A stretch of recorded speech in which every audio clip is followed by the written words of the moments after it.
Então, primeira pergunta. Quem aqui já usou GPT alguma vez? Baixou hoje? Então, mais da metade da turma já usou. Alguém aqui já usou outra ferramenta além do chat GPT? O Gemini, ok. O da Meta, que está direto no WhatsApp, né? Vocês perceberam, né, nos últimos 4 anos que começou a sair essas ferramentas, apareceram várias opções. O que parecia uma solução só, tem diversas. Então, antes da gente chegar diretamente na parte da aula, que a gente vai falar como utilizar essas ferramentas, como tirar o maior proveito, eu quero trazer para vocês um pouquinho do contexto. Essa parte do contexto é algo que, inclusive, é um pouco mais difícil de você encontrar material pronto, mas se vocês virem comigo nessa primeira aula para entender por trás, vocês entenderem um pouco do que está por trás dessas ferramentas, vocês vão usar de forma muito mais efetiva essas ferramentas, tá? Prometo que eu vou tentar não ser tão técnico, mas se tiverem qualquer dúvida, vocês podem interromper para a gente abordar esse contexto. Então, a gente fala aqui no contexto da saúde, mas as ferramentas que a gente vai focar hoje, vocês podem usar para tudo da vida. Tudo é uma ferramenta que tem o potencial de aumentar a produtividade de vocês, tá? Se bem utilizada. A primeira coisa que a gente vai falar aqui da ferramenta é que, assim, essas ferramentas elas precisam de muita infraestrutura, tem muita coisa envolvida e a perspectiva é que essas ferramentas tragam um impacto tremendo para o mundo. A verdade é que a gente está vivendo um momento importante da história, né? E os grandes especialistas comparam esse momento com outros 2 grandes momentos. A invenção da eletricidade e da internet. Lembrando que por mais que a gente esteja falando de inteligência artificial, vamos ser específicos. O que a gente está falando agora, que está na moda, é a inteligência generativa. Inteligência artificial já é usada há 50 anos. Mas essa técnica que a gente vai falar tem bem menos tempo e é que está mais massificada nesse momento. Se a gente fala de estimativas financeiras, o Goldman Sachs estima que o impacto dessas ferramentas na economia mundial seja na casa de 7% do PIB mundial, ou um aumento de 7 trilhões de dólares. E na casa da produtividade, na média, um aumento de 1,5% da produtividade, isso ao longo dos próximos 10 anos. Agora, como eu estava falando de infraestrutura, para vocês terem noção da dimensão, aqui é a quantidade de placas de vídeo que ano passado foram compradas pelas grandes empresas. Só para vocês terem uma noção, eles compraram 450 placas de vídeo ano passado. Quanto você acha que custa cada placa de vídeo dessa? Cada umazinha só. Umazinha. 25 mil dólares. Cada placa, multiplica por 450 mil. Isso é quanto só uma empresa gastou só em placa de vídeo, sem falar de eletricidade. Só de eletricidade é quase $1 milhão por dia para rodar o GPT. É muito pesado. Então, quando vocês forem usar lá de graça, vocês vão poder baixar no celular de vocês, tem a versão paga e a versão grátis. A grátis tem algumas limitações. É por isso, é muito caro rodar. Eles basicamente estão botando dinheiro sem fim, porque sabem que no futuro todo mundo vai precisar disso e vai pagar alto. Hoje a versão paga, mais de entrada, é $20 por mês. Nada tão absurdo, R$100 e poucos. Eles lançaram uma versão de 200 e o CEO já se arrependeu, dizendo que quem paga os 200 usa demais e não paga nem eletricidade. Hoje a gente tem agentes, depois a gente vai falar a diferença do chatbot e de um agente. O agente ele é mais completo, como se fosse um funcionário. Hoje tem agentes, por exemplo, no ramo da programação, que custa R$5 mil por mês. É basicamente contratar um funcionário. No trabalho de vocês, fiquem tranquilos, a chance de serem substituídos é baixa. O que pode acontecer é vocês conseguirem produzir mais. E o que é que eu digo com isso daqui? Eu só vejo 3 desfechos no futuro. As pessoas que não quiserem aprender nada disso daqui, não quiserem utilizar, na minha opinião, elas vão cair de visão no mercado. A produtividade dela pode continuar a mesma, mas todo mundo melhorando. Então, o que é que acontece quando a sua produtividade cai em relação aos outros? O seu valor cai. Sua remuneração pode cair ou as oportunidades diminuírem. Segunda situação, que é o que eu quero treinar vocês hoje. Terem uma noção de como usar a ferramenta. Usando essas ferramentas de forma efetiva, vocês já vão estar, ainda mais nesse momento, em posição de vantagem. O terceiro estágio, que foi o que eu assumi, foi que eu me aprofundei mais do que só usar as ferramentas, eu posso construir ferramentas. E aí é o papel do cientista de dados, que ele pode criar tendências, agregar valor em escala. E para vocês terem noção do quanto o mercado estima que isso vai explodir ainda mais, isso aqui é as ações da NVIDIA. Hoje, basicamente, a fabricação de dispositivos de alta performance é quase toda da NVIDIA. E isso reflete na avaliação de mercado. Isso aqui foi nos últimos 3 anos e o valor de mercado da NVIDIA hoje está em 3,4 trilhões de dólares. Até pouco tempo atrás não tinha nenhuma empresa com um tri. Estava brigando com a Apple, aqui foi quando ele começou a subir por causa das criptomoedas e aqui quando começou a AI, começou a explodir. Primeira coisa, o que é exatamente inteligência artificial? O conceito mais simples de inteligência artificial é estatística multivariada. Na estatística clássica, normalmente vocês pegam o quê? 2, 3 variáveis, fazem uma avaliação de comportamento de 1 ou 2 variáveis. Só que quando você começa a aumentar demais o número de variáveis, a estatística clássica começa a quebrar. Então essas tendências, elas precisam ser avaliadas com modelos mais avançados. Então vamos dar um exemplo aqui, que você tem uma variável x e uma y, e aqui a gente está utilizando estatística simples para fazer uma regressão linear. Isso aqui é um algoritmo. Isso aqui que você vai transformar em x igual a y. Dá um exemplo qualquer de fórmula. Essa fórmula matemática aqui, que descreve uma linha, isso aqui é um simples algoritmo. Porque eu sei que se me derem um x 17, o y vai ser 10. Ou seja, eu tenho um algoritmo, eu tenho uma entrada e uma saída. Entrou 17, saiu 10. O algoritmo é essa continha daqui. Isso aqui é a coisa mais simples, mas tecnicamente é um algoritmo. Tem uma entrada e tem uma saída. E o que acontece aqui dentro dessa caixa foi representado por uma simples linha de 2 dimensões. A mesma coisa acontece com algumas outras técnicas de AI. Só que em vez de usar 2, a gente pode usar 1 trilhão. 1 trilhão de parâmetros. Então, você tem a entrada e a saída. Só que como a gente tem algoritmos mais complexos, você primeiro precisa chegar nessa fórmula daqui. Então você tem 2 momentos, o momento de treino e o momento de predição. Quando a gente fala de inteligência artificial, na verdade é aprendizado de máquina ou o domínio de machine learning. Mas esse aprendizado, ele não é tão automatizado. Existem ferramentas que você joga os dados lá e deixa ele se virar. Elas não são as melhores. O trabalho do cientista de dados é olhar os dados, ver as tendências e guiar a máquina nesse aprendizado. A gente vai ensinando ela, mas é segurando na mão com rodinhas. A cada caminho a gente avalia o que é que ela aprendeu, como é que está a performance, se está no caminho certo, porque existem várias armadilhas lá dentro que podem acontecer. Mas dentre os modelos que a gente pode usar, por exemplo, um modelo de regressão é um modelo simples, basicamente isso aqui que eu mostrei. Você faz uma linha, pode ser uma regressão linear, logística.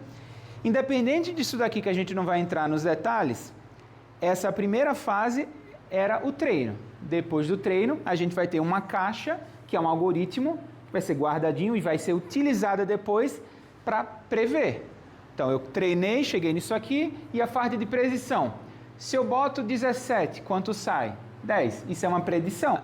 De todos esses modelos, isso daqui é só para vocês entenderem o quanto tem além disso daqui, que é só uma semente. Por mais que hoje tudo o povo ache que é todos os problemas, bota o GPT para resolver. Isso aqui é a quantidade de outras ferramentas. Então aqui, inteligência artificial. Abaixo disso, eu tenho aprendizado de máquina, mas eu tenho várias outras coisas aqui nos arredores.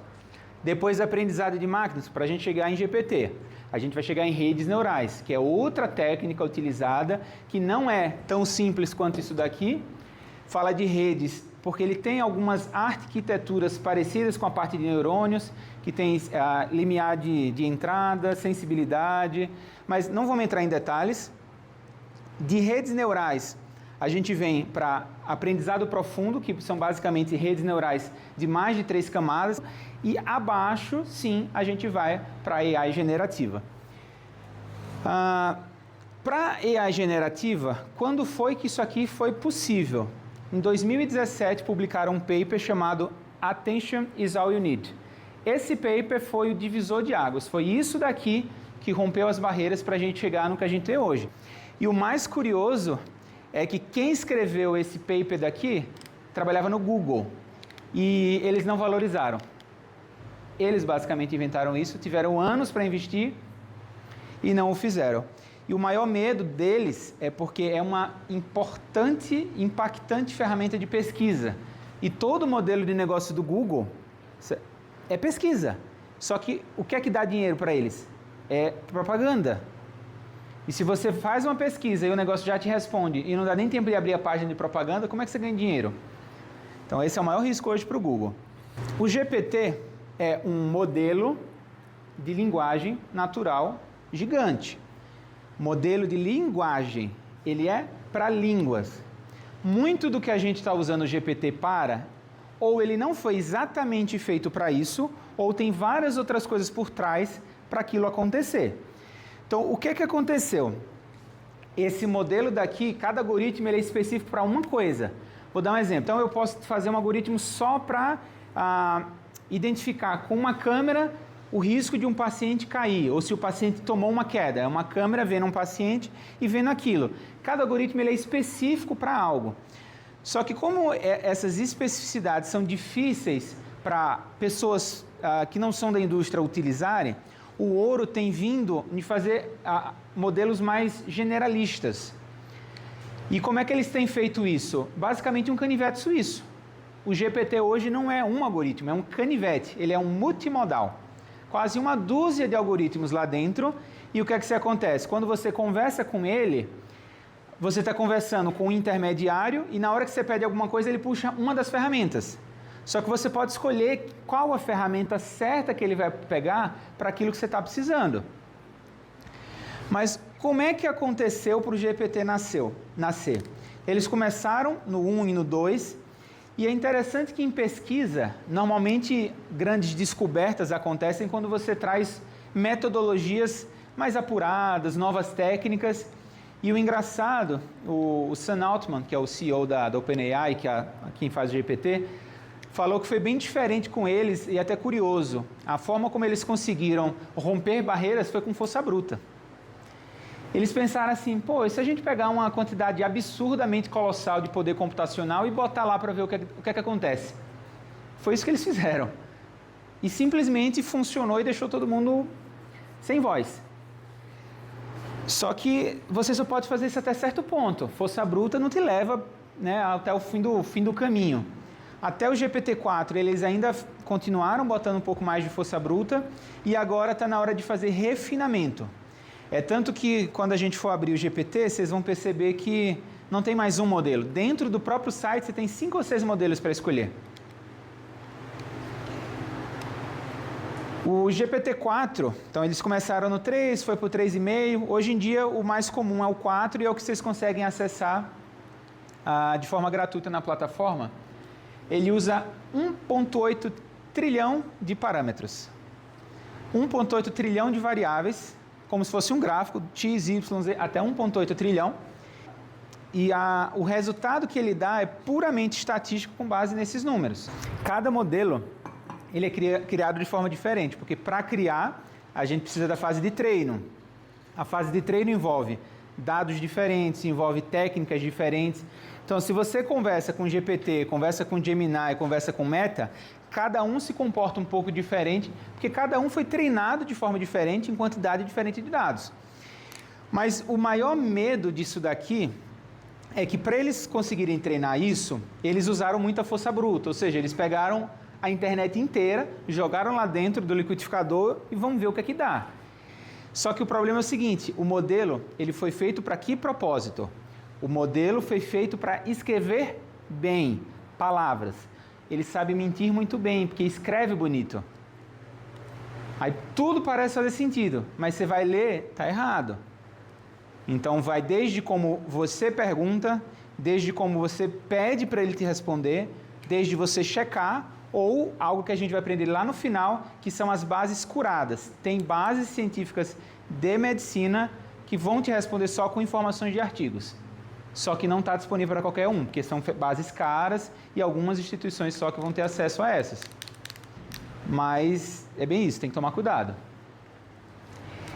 Então, quando eu falo que o GPT ele é multimodal, aqui são alguns exemplos de algoritmos diferentes que ele vai usar e que nos últimos meses ele até disponibilizou de forma gratuita o acesso a esses modos, mas até um ano atrás era só texto. Então, esse primeiro aqui, texto, é o alicerce dele. Inclusive, esse daqui é a espinha dorsal. Daqui que vai passar para todo o resto. Então, vamos dar um exemplo. O GPT, não sei se já tentaram, você consegue até conversar com ele. Vocês já viram isso? Para você conseguir conversar, se o alicerce dele, a espinha dorsal, é texto, o que é que vai acontecer? Primeiro, ele vai usar um algoritmo para te escutar e transformar o áudio em texto. Então, o speech to text, fala para texto, vai mandar o texto para cá, para ser processado, vai cuspir a informação e vai devolver para o algoritmo de fala, que vai pegar o texto e transformar numa fala. Cada um é um algoritmo. Do mesmo jeito, você consegue ligar a câmera do celular, apontar para alguma coisa, ele vê com a câmera e você fazer perguntas com base naquilo. Então, você apontar para um problema de matemática, apontar para isso daqui. Ô GPT, se o x for 10, quanto é o y? Ele vai ver a imagem, transformar isso daqui em texto, vai usar a parte de raciocínio para fazer contas e devolver. O detalhe, ele é bom em texto, não é bom em contas. Muita gente no início ficava fazendo piada com o GPT, mas ele não sabe quanto é 2 mais 2. 2 mais 2 é matemática, o GPT é para texto. Eles melhoraram isso, sabendo que pessoas estão precisando dessas ferramentas, é mais um canivete que dá para fazer isso. Então, por exemplo, esse livro daqui, não sei se você já ouviu falar de Wolfram Alpha. Essa ferramenta daqui é uma das melhores ferramentas de matemática. Mas o GPT, ele tem a opção de você conectar outros algoritmos nele. Tem uma loja direto nele, você não paga, você só escolhe, porque muito disso é no pago, eu vou mostrar para vocês. Então, você pode escolher o Wolfram Alpha, que é o melhor módulo de cálculo matemático que existe, para fazer contas bem complexas. Você vai perguntar para ele o que é que ele vai fazer. Você vai perguntar em texto, em voz, ele vai transformar em texto, vai entregar para o Wolfram, que não entende texto, mas entende matemática, vai devolver a resposta e ele vai falar para você. Então, o que é que isso aqui está se tornando? O que era para ser só um algoritmo, uma ferramenta, está virando multimodal e está quase virando um agente de AI. O agente, ele é ativo. Você pode pedir para ele e ele já mandar um e-mail para você. Um agente você pode pedir para, por exemplo, você perguntar o que é que você precisa e ele já vai lá na Amazon e compra um negócio para você. Boa comparação. A história das assistentes virtuais é um negócio engraçado, que data desde de Steve Jobs. Qual foi o primeiro iPhone de vocês? Vocês lembram? Qual? Agora? 4? O mais bonito de todos. Tem uma memória maravilhosa aquele iPhone. Eu lembro quando eu assisti ao vivo, até hoje eu acho mais bonito. Bom exemplo, porque se eu não me engano foi o 4 ou foi o 4S que veio com a Siri pela primeira vez. E tudo bem que ela é meio ruim até hoje, né? Mas o que é que aconteceu? O Steve Jobs teve na mão a oportunidade de começar a desenvolver isso aqui há mais de 10 anos e pela filosofia dele ele não aceitou, porque Steve Jobs era muito controlador. Então, quando ele desenvolveu a Siri, ele quis prever tudo que dava para falar, porque ele queria ter controle do que ela ia responder. Então, tinha que ser, se a pessoa falar isso, responda isso. Se falar isso, responda isso. Isso é um motor de regras. O motor de regras, ele não permite que o computador aprenda. Você que tem que ensinar tudo. Desenhar todos os caminhos e não dar muita liberdade. Então, todos os assistentes de voz ficaram meio parecidos da mesma forma e eles são meio burros, assim, não melhoraram muito em 10 anos. O que está acontecendo é que eles estão se rendendo agora e vão estar conectados com esse tipo de algoritmo. A própria Siri, no último iOS que lançou em outubro, se você perguntar alguma coisa e ela não souber, ela fala, eu não sei, vou perguntar ao GPT. Aí ele pergunta e devolve para você. Alguém que já tentou conversar com o GPT mesmo, ter uma conversa? É divertido? Ele tem memória. Aham.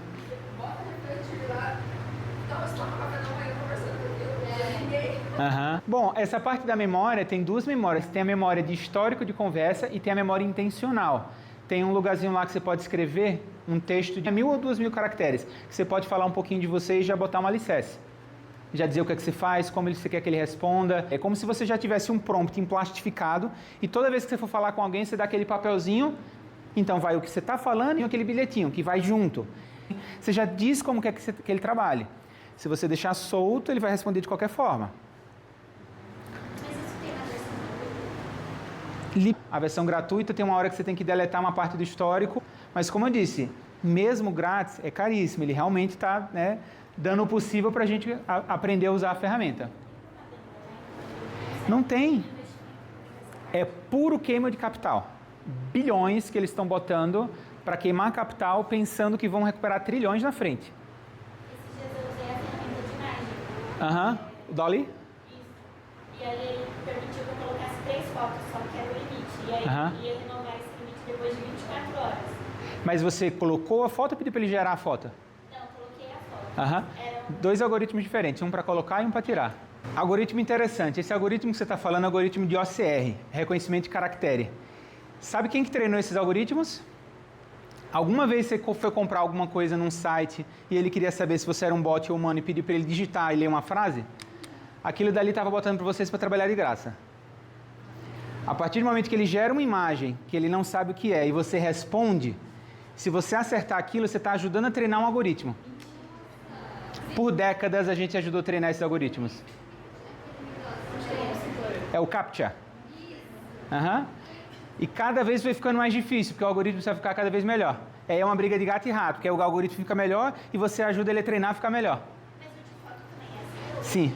Aquele, identifique 5 bicicletas, o que é bicicleta e o que é ponte na imagem. Você está ajudando a treinar um algoritmo. Ele fala assim, vamos ver se você é humano. Porque para treinar, você precisa ter um target, você precisa ter um desfecho. Então, vamos dar um exemplo. Para eu prever se um paciente tem alto risco de morrer, eu preciso ter milhares de pacientes ou centenas de pacientes antes dele, com um perfil parecido, e eu preciso saber se morreu ou não morreu. Isso é uma variável objetiva, sim ou não. Eu pego 100 prontuários para fazer um estudo. Então, se eu boto essas 50 variáveis, idade, CID, leucócitos, e no final é para prever se ele vai morrer ou não, eu tenho que ter dito.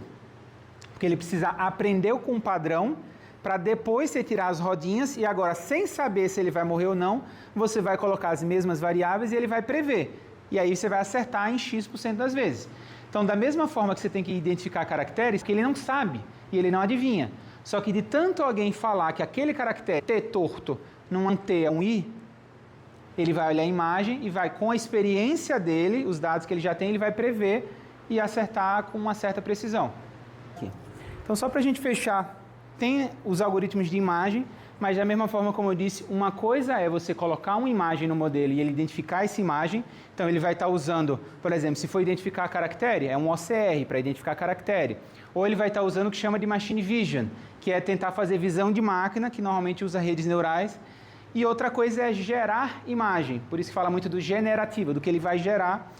E esse daqui é um dos mais curiosos, porque você consegue ver de forma mais objetiva o toque criativo, de como cada modelo cospe uma imagem diferente, porque foi treinada com imagens diferentes. Então, por exemplo, esse aqui, eu não gosto tanto do Dolly, que é o do GPT. Eu prefiro usar o Ideogram. Esse, inclusive, normalmente se você pede para o Dali escrever alguma coisa no texto, fica horrível, porque ele tenta gerar o texto com base no que ele treinou. E as coisas que ele gera, às vezes, são meio nebulosas, então o texto não fica bem recortado. Então, por exemplo, nesse algoritmo daqui do Ideogram, esse aqui não tem exemplo de texto, mas o que é que ele faz? Ele gera a imagem e depois gera o texto escrito. Então fica parecendo que alguém fez no Photoshop. Tá?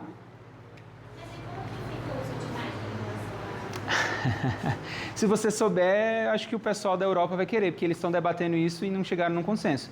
É quase que roubo. Um monte de imagem com direito autoral foi jogado no modelo, foi treinado e ninguém recebeu nada por isso. Ele basicamente arranca a internet inteira. Tem sites que estão acusando que o GPT entra, tipo, a cada 1 segundo entra lá para raspar o site inteiro. Vem um scraper no meu site, raspa tudo que quer e ainda me deixa a conta de internet para pagar. A ética é um negócio bem delicado nesse momento. Tinha que te colocar o mesmo. Ah. Vai ser gerada a mesma Não, imagem? não. No Ideogram, você consegue fazer o remix, que você consegue botar, gerou uma imagem e às vezes fazer alguns ajustes nela e dizer o peso. Mas como a semente é diferente, o mesmo prompt dá imagens completamente diferentes. Porque você não está descrevendo exatamente. Agora, quanto mais detalhado você escrever, mais você pode chegar perto. Às vezes uma imagem dessa, você pode escrever uma linha e deixa liberdade criativa, ou às vezes você escreve uma lauda para gerar uma imagem. Então, por exemplo, eu ia fazer uma apresentação para treinamento de equipes e eu queria fazer um storytelling. E era para representar uma mulher em diversos contextos, no crescimento, alguma coisa com psicologia. E eu precisava que fosse a mesma pessoa. Então, o que é que eu fiz?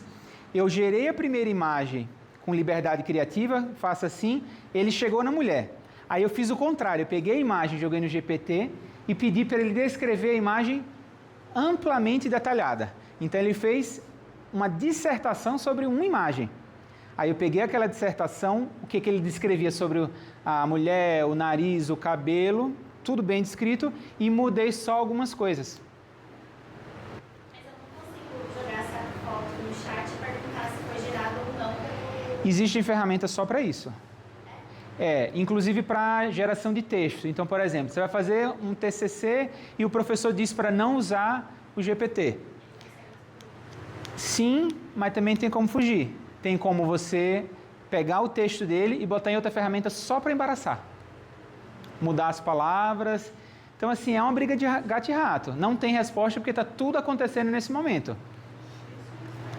Mas, se você for se aprofundando, tem mais de 100 ferramentas. Mas é interessante, ele ajuda a gente a nortear o nosso trabalho, o nosso pensamento, ele detalha.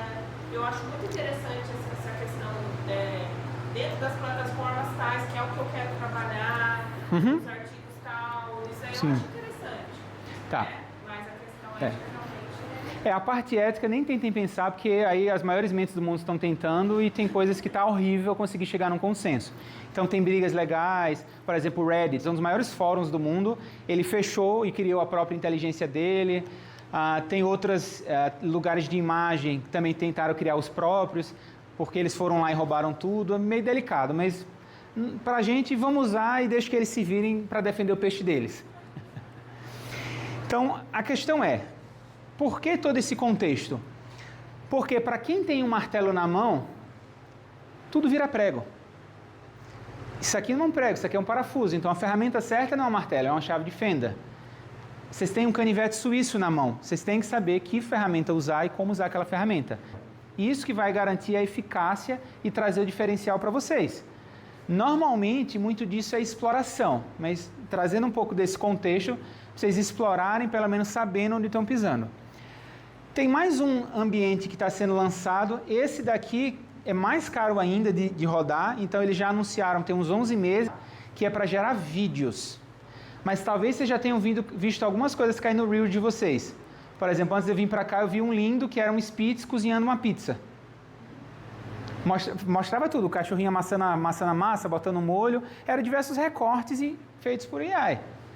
E cada vez mais a gente vai ver esse tipo de coisa. Observem que é basicamente impossível vocês rodarem uns 50 reels e não ter um gerado por AI agora.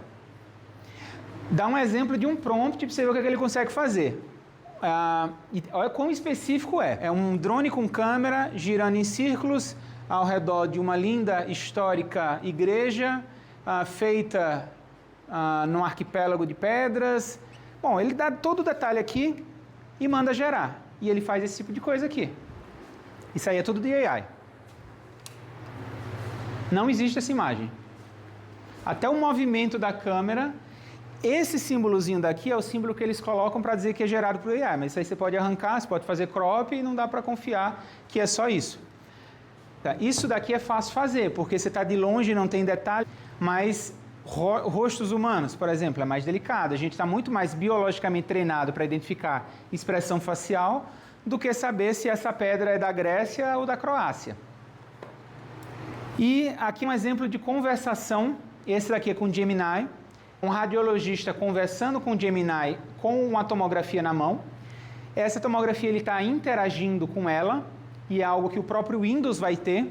O Windows está em fase de testes com 11, mas o próximo Windows vai ser todo baseado nisso. Então eles já lançaram o que eles chamam de Copilot, que já está no Windows 11 de quase todos vocês, e eles estão lançando aos poucos dentro do Excel, dentro do PowerPoint, dentro do Word. Então você vai poder estar dentro do próprio PowerPoint e pedir, pô, mas me gera uma imagem disso para eu botar aqui, já lá dentro, rodando por baixo o GPT. Vamos fazer um exemplo mais prático. Esses dados aqui são os índices de infecção por corrente sanguínea no meu hospital. Poderia me dar um referencial com base na estatística brasileira? Aí ele vai pesquisar e vai comparar com o que já está lá direto no Excel. Não precisa nem fazer o upload, mas isso eles estão testando. Então, nesse exemplo aqui, está meio ruim, dá para ver o íconezinho, mas ele vai mexendo com o mouse e vai guiando o Gemini para ajudar ele no diagnóstico. Ah, isso daqui o que é? Aí ele fala, é um fígado. O que é que eu estou apontando? Ele fala, é um baço. Ok. Aqui ele aponta. Está apontando para o fígado. O que é isso? Aí ele fala, é um pâncreas. Ah, ok. Mas você vê alguma anormalidade nisso daqui? Ah, eu estou vendo um pouquinho de líquido livre na cavidade. Pode ser um sinal de inflamação ou injúria. Mas como você notou que o pâncreas também está um pouco inchado, pode sugerir pancreatite. Isso o próprio Gemini está olhando e chegando a essa conclusão. Só que para isso estar acontecendo, parece uma inteligência real. O que eles querem atingir nisso tudo é o que se chama de AGI, a inteligência artificial geral, criar como se fosse uma consciência. Isso é só um artifício, ele não é consciente. O que, na verdade, ele está conversando de forma ultranatural é uma dúzia de algoritmos. Ele está usando imagem, então ele tem que identificar a imagem, transformar aquilo em texto, usar o texto para pesquisar na internet o que é que pode ser. Ele está identificando sua voz, está fazendo um raciocínio e está devolvendo com voz. Então, mais de meia dúzia de algoritmos rodando em uma única ferramenta. E por que eu falo, mas é tão simples usar isso daqui? É que tem coisas que você pode dificultar. Às vezes, se você tem algo específico, é legal por voz, mas não está funcionando bem. Às vezes, se você vai direto para o texto, é um algoritmo a menos para dar ruído, para dar erro. Porque cada etapa tem uma margem de erro, mas é uma boa ferramenta para a gente estudar.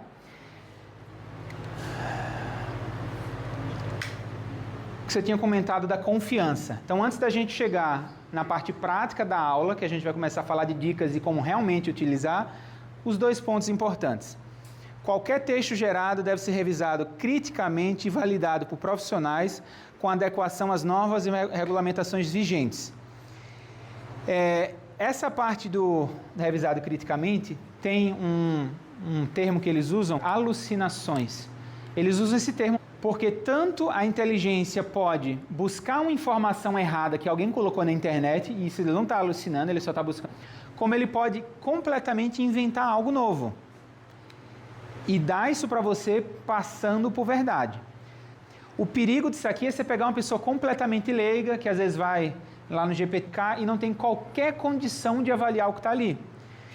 O que eu vejo, o que acontece no GPT é uma coisa é o meu raciocínio, outra coisa é conseguir botar em palavras.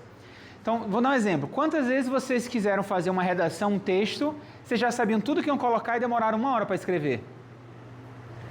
Então, o que é que eu costumo fazer? Eu boto minhas ideias nele de forma desordenada, faço 1, 2 parágrafos e peço para ele estruturar. O que é que ele está fazendo? Estruturando ideias. Eu já sei o que é que eu quero que ele responda e 90% do que ele escreve estava na minha cabeça, mas ele deu uma organizada. Então, o que é que eu gosto de fazer de forma prática? Separar em fases. Nesse momento eu estou na fase de entender o que eu vou escrever. Então eu preciso estudar. Então você usa o GPT para fazer perguntas, estudo dirigido e lhe guiando até aprender e organizar as ideias. Eu já estou convencido do que eu preciso escrever naquele POP, naquele documento. Ok, agora que eu já tenho na cabeça, eu vou usar ele para me ajudar a passar isso a limpo e transformar em palavras no documento. Não misturar as fases também é importante, porque se nem você sabe direito os conhecimentos e ele já começa a escrever, O modo que ele pensa é diferente. A gente vai chegar nas partes de prompt.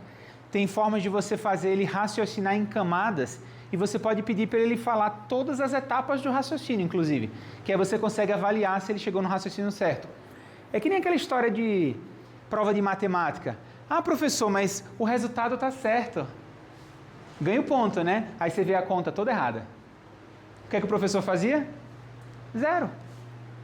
A cadeia de raciocínio está errada. E você consegue usar as ferramentas para avaliar a cadeia de raciocínio dele, se ele chegou na conclusão certa. O que a gente está fazendo aqui é o que o pessoal chama de engenharia de prompt. Se você colocar isso aqui no Google, vai aparecer 1 milhão de cursos de pessoas especialistas em engenharia de prompt, que basicamente é como perguntar melhor para ele para ter um resultado melhor, ou seja, como usar uma ferramenta. E o prompt é como escrever essa solicitação para ele. Primeiro ponto é, o conceito geral é, você tem que dar informações claras. Quanto mais específico e claro você for, melhor para a resposta. Segundo ponto, eles podem adivinhar ou criar respostas falsas, se não tiverem instruções ou referências adequadas. Eu preciso que você me fale as melhores abordagens para gerenciamento de antibiótico conforme o manual da ONA. Ele vai pesquisar o manual da ONA e vai te falar. Só tomar cuidado que nem sempre as referências são tão boas. Eu vou dar um exemplo de uma referência que eu não confio. Eu não costumo conversar com o GPT sobre TASI, sobre prontuário, porque o material na internet é basicamente inútil. Muito do que se sabe sobre o prontuário é o que as próprias pessoas sabem. O manual, você não tem um manual descrito, detalhado. Alguns manuais que a gente tem acesso como cliente são vídeos, são videoaulas, são imagens.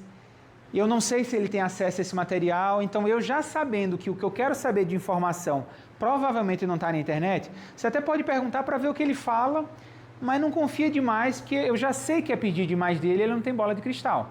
Essas aqui são as 6 estratégias que o próprio fabricante dá para ter melhores resultados. Primeira estratégia, mais simples, instruções claras, com formato, estilo e persona. A parte da persona é interessante. Um dia desse um colega meu estava com um problema no joelho e aí começou o prompt assim, descobriu quem é o melhor fisioterapeuta do mundo que cuida, sei lá, do Cristiano Ronaldo.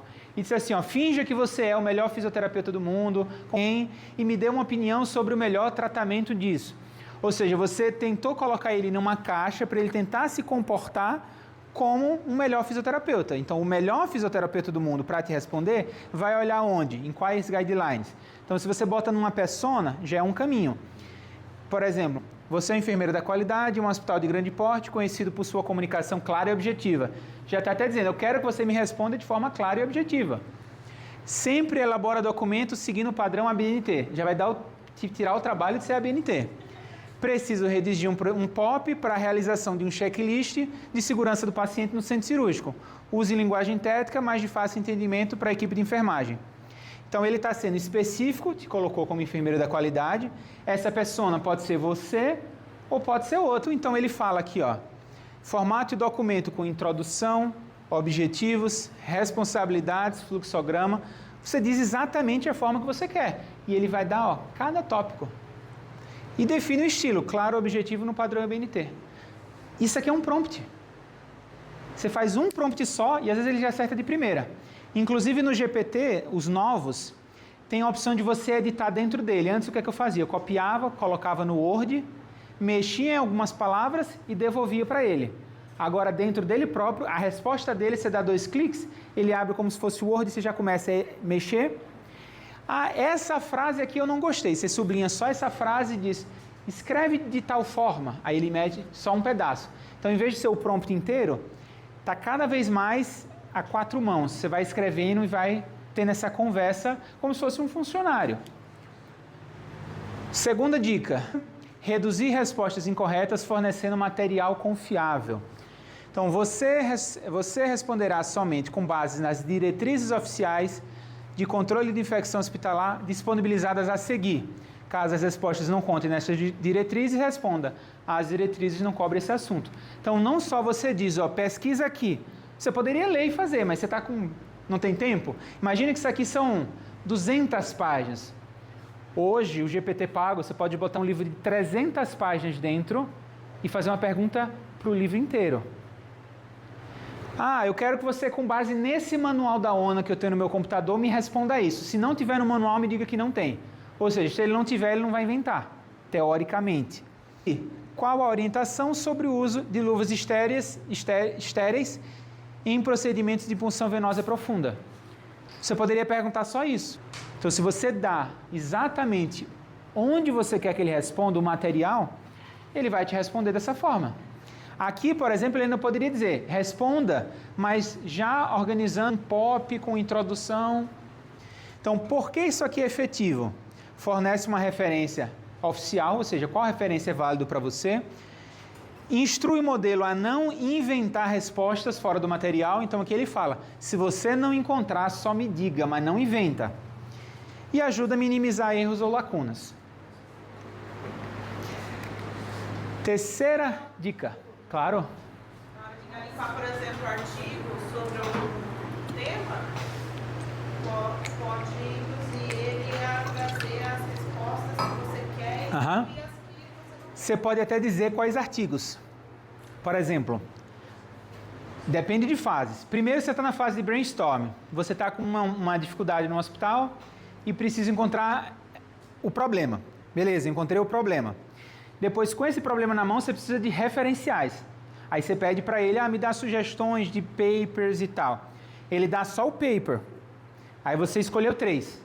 Aí depois você pega os 3 artigos, às vezes você bota até o nome, não precisa botar o artigo inteiro. Com base nesses 3 artigos, me dá a resposta disso.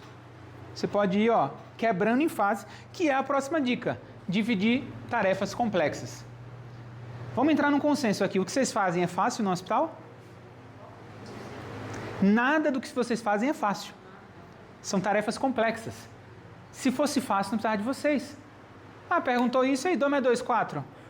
O que é que eu faço para garantir que eu não tenho infecção de centro cirúrgico? Lava as mãos. É fácil falar. É só lavar a mão. Mas tem tantas variações de como fazer isso. Todos os problemas que vocês vão pegar são complexos. Quebra os problemas. Ou seja, se você quer que o GPT resolva o problema para você, você vai resolver metade dele, porque você vai dar a pergunta. Agora, se você quebrar em tarefas menores, vai ficar mais fácil. E a cada tarefa, a resposta de uma pode ir para outra. Então, subdividir em subtarefas para controle e redução de erros. No exemplo, você é um enfermeiro da qualidade, responsável por um projeto de otimização do fluxo de auto-hospitalar. Divida o projeto em subtarefas lógicas, em seguida, para cada subtarefa, descreva a equipe necessária e um prazo estimado. E eu estou usando o GPT para ajudar a eu usar o GPT. Ou seja, porque você tem um problema e eu não sei nem como dividir. Me ajuda a dividir o problema? Eu não faria nem essa segunda pergunta aqui, por exemplo, da equipe necessária. Mas você perguntou primeiro como divide. E aí depois você vai fatiando. Agora, com esse pedaço, como é que eu resolvo? E aí você vai perguntando de ele respondeu isso. Beleza, eu separei o problema para você organizar na mente. Se você quebrar em camadas, você vai conseguir problemas complexos. E aí, tarefa principal, reduzir o tempo de permanência do paciente após a alta médica. Então, esse é o desafio. Objetivo, elaborar e implantar um protocolo padronizado que agilize a saída em até 2 horas. Então, você disse que eu quero esse protocolo de até 2 horas, mas eu sei que não é instantâneo. Então, divide em subtarefas lógicas para eu saber como eu vou abordar esse problema. Você cola isso aqui e ele vai dar uma resposta. Com base nessa resposta, vocês vão avançando na solução. Solicita a divisão de uma tarefa complexa para otimização, facilita o controle e alocação de recursos e mantém o contexto também da enfermeira de qualidade, porque o tempo inteiro eu estou aqui, eu sou enfermeiro da qualidade, então ajuda a fazer o meu trabalho. Esses 3 primeiros dicas servem para qualquer tipo de prompt. Para os próximos, eu vou falar de 4 tipos de prompts. O primeiro prompt é o mais simples, o zero shot. Você vai fazer um prompt e o que ele responder, problema resolvido. Normalmente isso daqui são para coisas mais simples. Então, definição, solicita ao modelo que responda uma tarefa simples sem fornecer exemplos. Eu quero que você faça isso, ele faz. Exemplifique o que é inteligência artificial. Vantagem, simplicidade e não precisa de exemplos ou preparação. Ele simplesmente vai te dar uma resposta. Qual é o desafio disso? O modelo pode ter mais dificuldade em entender nuances ou o formato exato da resposta desejada, pois não há demonstrações fornecidas. Tem muitas tarefas simples que vocês podem fazer, mas como eu disse, muito do que vocês fazem é complexo. Então, dá uma ajudada nele. Como é que você pode ajudar o modelo a ser mais específico? Em vez de você dar na lata, você pode dar uma ajudada que é o few shot. Em vez de ser de primeira, você vai dar mais ajudas para ele. Definição, apresentar o modelo alguns exemplos, geralmente poucos, antes de fazer uma solicitação. Então, eu vou dar um exemplo. Eu preciso fazer uma circular. Eu estou num processo de educação permanente, eu quero mandar um e-mail com orientações de lavagem das mãos. E eu já fiz um e-mail prévio orientando vestimento do capote. Você pode pegar esse e-mail, colar lá e dizer, com base nesse e-mail, usando esse mesmo estilo, poderia agora me ajudar a fazer outro sobre outro assunto, sobre lavagem das mãos? Ou seja, você já deu um resultado. Então eu vou dar um exemplo.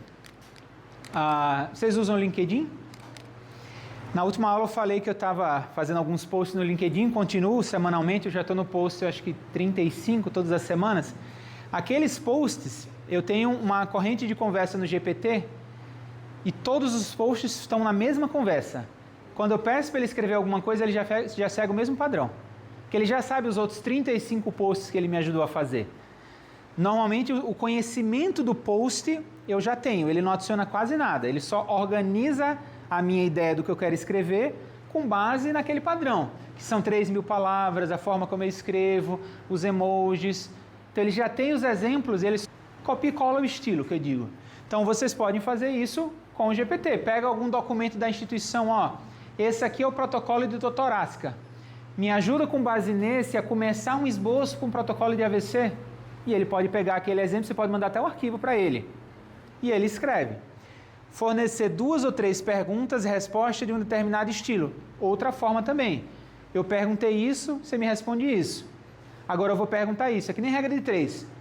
Mas é basicamente dar exemplos. Vantagens. A acurácia, ele é mais preciso, pois há exemplos que direcionam a forma e o conteúdo esperado. O desafio demanda mais espaço e pode não abranger todas as variações. Mas como eu disse, considerando que os problemas que vocês têm são mais complexos, às vezes é mais fácil perguntar e responder de primeira do que ficar batendo com ele.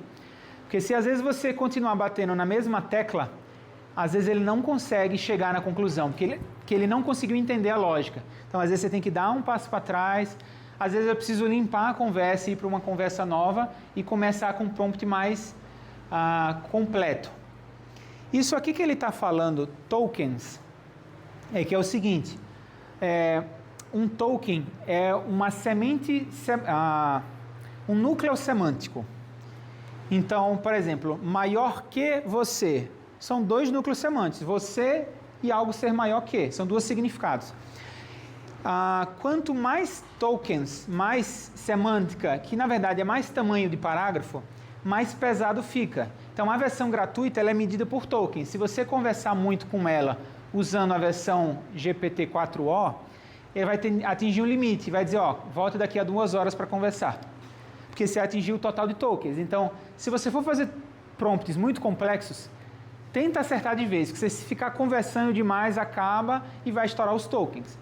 Tem uma versão que não tem essas limitações, só que é mais simples. Aquela versão mais legal, que faz raciocínio, que depois eu vou mostrar para vocês, ela tem essas limitações, então se você for de primeira, você consegue resolver seu problema. Então, esses 2 aqui são as respostas mais diretas. Few shot, zero shot. Agora, a gente vai para a parte de raciocínio. Pula um pouquinho aqui para os tipos de GPT. Vocês já abriram um menu alguma vez para ver o nome 4, O, O3, já viu essas letrinhas? Tem uma letrinha que eles botam, que é esse O minúsculo.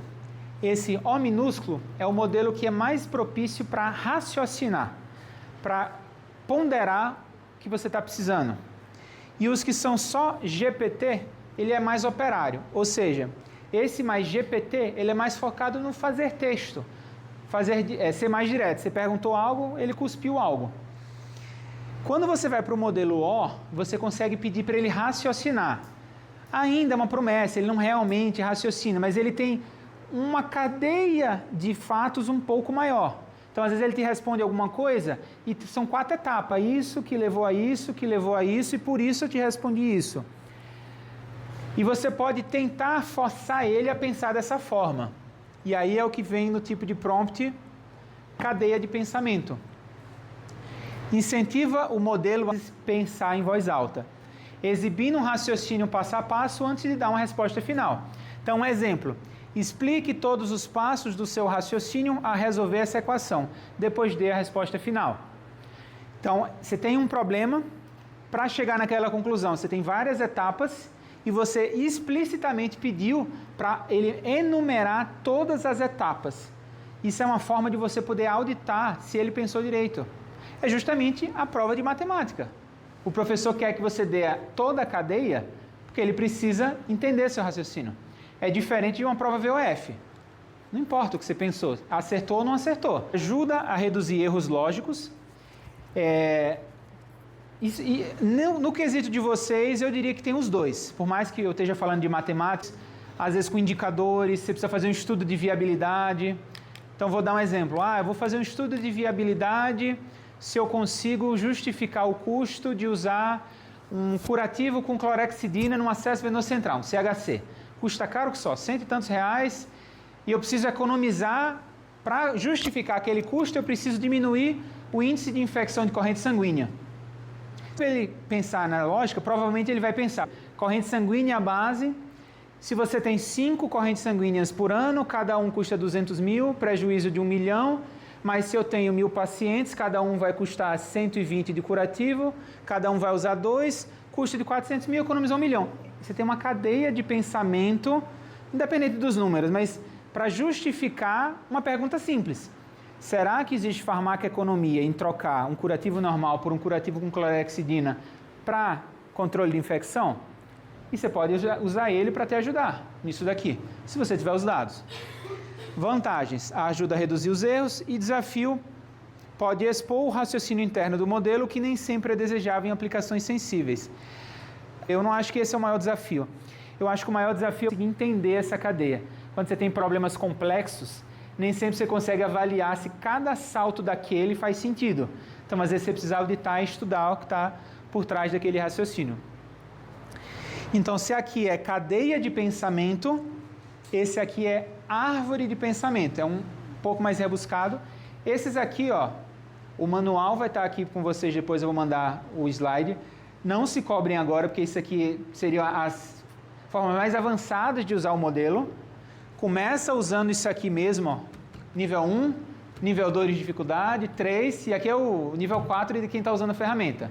Mas só para citar, para depois vocês pensarem como chegar nesse nível, é uma variante da cadeia de pensamento em que o modelo explora múltiplos caminhos de raciocínio simultaneamente, como se estivesse construindo ramos de uma árvore de possibilidades.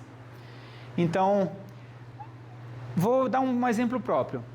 Eu estou com um problema de infecção no centro cirúrgico, me avalie todas as possibilidades para resolver esse problema e o impacto que ela poderia ter, e me traga o raciocínio por trás de cada caminho. Então, por um lado, lavagem das mãos, por outro, trocar o álcool, por outro, e dar um curso. E ao longo do caminho ele vai explicar a lógica. Lavar as mãos melhores, você vai ter que fazer isso, provavelmente vai diminuir o indicador aqui e o resultado é aqui. Então, é um pouco mais complexo, mas você também pode perguntar a ele. Como eu disse, isso aqui é só treino. É vocês usarem no dia a dia e vocês vão pensando nas ferramentas. Pense que é um canivete suíço. Tem muita ferramenta no canivete que você usa menos.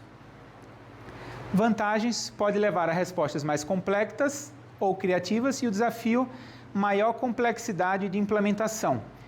Porque muitas vezes, quando você quebra o problema, você não precisa fazer isso. Em vez de dividir em 3, pergunta um, depois pergunta outra.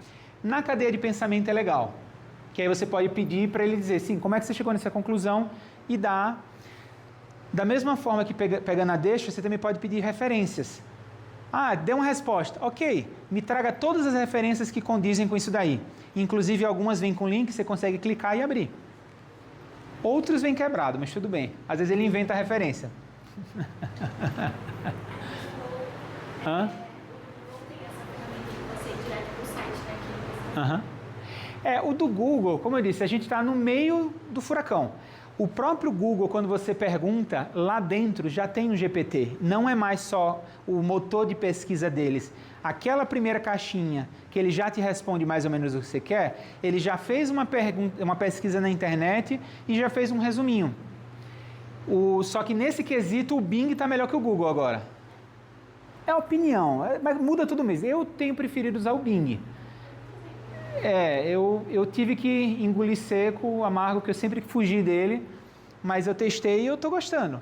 Eu estou usando o próprio pacote da Microsoft, o próprio navegador deles, que é o Edge. Quando eu pesquiso já cai no Bing, mas eles tiveram um aumento de mais de 2 vezes a base de usuários com essas mudanças. Então, ali eram tipos de perguntas. Agora é as dicas e que pode usar aqueles tipos de pergunta. Então, dar tempo ao modelo. Cadeias de raciocínio e revisões sucessivas. Então, como eu disse, depois vocês podem olhar isso aqui e consultar. Primeiro, elabore passo a passo seu raciocínio para descobrir onde pode haver falhas no processo de checagem de equipamentos de emergência. Aqui já trazendo os exemplos para o caso de vocês. Então, equipamentos do carrinho de parada. Não apresente a conclusão imediatamente. Depois apresente a conclusão final em linguagem clara sem revelar o raciocínio interno. Nesse caso daqui, a verificação dos carrinhos de emergência do hospital tem apresentado inconsistências no registro de data e hora, além de itens em falta. Quais etapas devem ser corrigidas ou revisadas no procedimento? Então, você falou que está com um problema de POP na revisão do carrinho, o seu problema está gerando inconsistências, data, hora e item, e eu quero que você me ajude com esse problema dessa forma. Ctrl C, Ctrl V, e ele vai dar uma resposta. Por que isso daqui ajuda? Incentiva o modelo a refletir primeiro, ele vai querer cuspir as palavras. Se você pede para ele com calma, ele vai deixar no motor dele de lógica e semântica um pouquinho mais, para depois dar essa resposta. Como eu disse, isso aqui são dicas do próprio fabricante. Separa o raciocínio interno, que não é mostrado no resultado final, e ajuda a minimizar os equívocos na resposta final. Esses aqui são um pouquinho mais práticos. Arquivos e dados externos. Você pode pegar um PDF ou um Excel e jogar lá dentro. Você bota no Excel, por exemplo, seus indicadores de infecção de corrente sanguínea, joga no prompt, pede até uma opinião. Qual a sua opinião sobre esses indicadores? Que tipo de ações a gente poderia investigar para gerar uma melhoria? Então aqui, anexar arquivo com indicadores de qualidade no formato Excel. E o que é que você pede? Gere um breve relatório, até 200 palavras, sobre a evolução da taxa de reinternação e da taxa de infecção do nosso hospital no período de janeiro a junho, usando os dados do arquivo, e finalize com uma recomendação de melhoria. Tá? No final a gente vai botar a mão na massa e vai fazer alguns exemplos, tá? Porque funciona, instrui o modelo a usar esse arquivo e pegar os seus dados. Isso aqui, inclusive, depois vocês vão usar dentro do próprio Excel, aqui não está amplamente disponível. Combina a ferramenta externa, na verdade aqui era... A ferramenta externa são dados externos, né, para análise qualitativa e garante maior precisão do relatório. E por fim, esse daqui é a parte da conversa. Você pode pedir para ele dar 2 resultados e para ele próprio dar uma opinião. Eu não quero nem ter o trabalho de ler. Leia você mesmo, se critique e me dê a nota. É tipo a autoavaliação, sabe? Você faz a prova, você mesmo corrige, você dá nota e eu vou me embora, tá? Então aqui, ó, você produzirá 2 versões de um novo protocolo de comunicação de eventos adversos. Você vai fazer uma versão A e B. Ambas devem ter a mesma estrutura, porém estilos diferentes. Então ele quer que você mude o estilo de escrita. Depois execute um teste comparando sobre clareza e completude em relação a um padrão ouro. E aí você copia um padrão, por exemplo. E por fim, gere um breve sumário de qual versão teve a melhor nota e por quê. Abusado, né? Quer que faça tudo. Eu, particularmente, eu gosto de quebrar, eu nem chego nesses pontos assim de gigantesco. Eu tenho, às vezes, até preguiça de escrever isso tudo e pedir para ele fazer. Mas isso aqui é um prompt gigantesco que você pode fazer e ele basicamente fez tudo para você. Às vezes é meio assustador, né?